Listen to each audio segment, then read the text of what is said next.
ನೋಡಿ, ಡೆಲ್ಲಿಲಿ ಕರ್ನಾಟಕ ಭವನ್ ಅಂತ ಉದ್ಘಾಟನೆ ಇದೆ.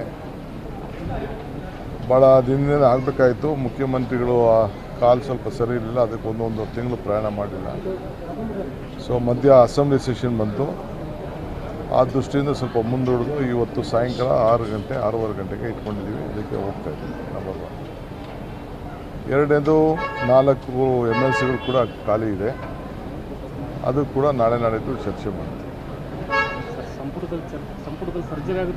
ಅವೆಲ್ಲ ಯಾವುದು ಸುಮ್ಮನೆ ಮಾಧ್ಯಮದಲ್ಲಿ ಯಾರೋ ನಿಮಗೆ ಸುಳ್ಳು ಮಾಹಿತಿ ಕೊಟ್ಟಿದ್ದಾರೆ ಅಷ್ಟೇ. ಅವೆಲ್ಲ ಏನಿದ್ರು ಮುಖ್ಯಮಂತ್ರಿಗೆ ವಿವೇಚನೆ ಬಿಟ್ಟಿದ್ದು. ಅವರು ಪಕ್ಷ ವರಿಷ್ಠರು ಏನು ಮಾತಾಡ್ತಾರೆ ಅದು ಬಿಟ್ಟರೆ ಬೇರೆ ಯಾವುದೋದೆಲ್ಲ ನಿಮ್ಮ ಮಾಹಿತಿ ಸತ್ಯಕ್ಕೆ ದೂರವಾದಂಥ ವಿಚಾರ. ಖಂಡಿತ ಚರ್ಚೆ ಆಗ್ತದೆ. ಎಷ್ಟು ದಿನ ನಾವು ವೇಕೆಂಟ್ ಇಟ್ಕೊಳ್ಳೋಕ್ಕಾಗ್ತದೆ? ಖಂಡಿತ ಮಾಡ್ತೀವಿ. KCC ಕರ್ನಾಟಕ ಚೇಂಬರ್ ಆಫ್ ಕಾಮರ್ಸ್ನವರು ಹುಬ್ಬಳ್ಳಿ ಧಾರವಾಡಕ್ಕೆ ಪೊಲೀಸರು ಜಾಸ್ತಿ ಬೇಕು, ಠಾಣೆಗಳು ಜಾಸ್ತಿ ಮಾಡಬೇಕು. ಏನ ಪೊಲೀಸರು ಜಾಸ್ತಿ ಆಗಬೇಕು, ಠಾಣೆಗಳು ಜಾಸ್ತಿ ಆಗಬೇಕು, ಮತ್ತು ಇಲ್ಲಿನ ಕೆಲವೊಂದು ಅಭಿವೃದ್ಧಿ ವಿಚಾರಗಳು ತಮ್ಮನ್ನ ಭೇಟಿ ಆಗಬೇಕು.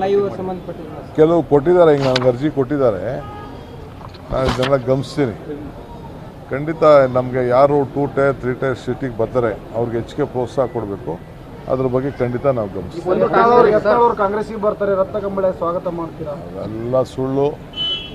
ನಮ್ಗೆ ಯಾಕೆ ಅವ್ರ ಪಾರ್ಟಿ ಸುದ್ದಿ? ಅವ್ರ ಪಾರ್ಟಿ ಅವರುಂಟು, ಅವ್ರ ಪಾರ್ಟಿ ಉಂಟು. ಏನು ಬೇಕಾದ್ರೂ ಆಗಲಿ, ಒಳ್ಳೇದಾಗಲಿ.